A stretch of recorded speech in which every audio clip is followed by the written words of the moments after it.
রাজধানীর এভারকেয়ার হাসপাতালে চিকিৎসাধীন বিএনপি চেয়ারপারসন ও সাবেক প্রধানমন্ত্রী খালেদা জিয়ার শারীরিক অবস্থা অত্যন্ত জটিল বলে জানিয়েছেন তার চিকিৎসায় গঠিত মেডিকেল বোর্ডের সদস্য ও বিএনপির স্থায়ী কমিটির সদস্য ডক্টর AZM জাহিদ হোসেন। শনিবার দিবাগত রাত 12:30টার দিকে এভারকেয়ার হাসপাতালের সামনে এক ব্রিফিংয়ে তিনি বলেন, খালেদা জিয়ার অবস্থার উন্নতি হয়েছে এ কথা বলা যাবে না। ওনার অবস্থা অত্যন্ত জটিল এবং তিনি একটি সংকটময় মুহূর্ত পার করছেন। খালেদা জিয়ার সর্বশেষ স্বাস্থ্য পরিস্থিতি সম্পর্কে ডক্টর জাহিদ হোসেন জানান, 23 নভেম্বর তিনি এভারকেয়ার হাসপাতালে ভর্তি হওয়ার পর তার শারীরিক অবস্থার উল্লেখযোগ্য অবনতি ঘটে। এরপর থেকেই নিবিড় পর্যবেক্ষণে রেখে তার চিকিৎসা চলছে।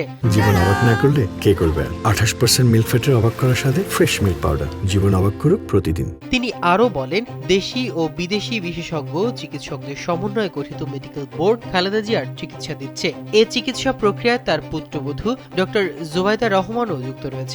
এদিকে শনিবার দিনভর নানা কর্মসূচি শেষে বিএনপির ভারপ্রাপ্ত চেয়ারম্যান তারেক রহমান আবারও হাসপাতালে গিয়ে মাকে দেখতে যান। তিনি 2 ঘন্টার বেশি সময় সেখানে অবস্থান করেন এবং রাত 11:58 হাসপাতাল ছাড়েন।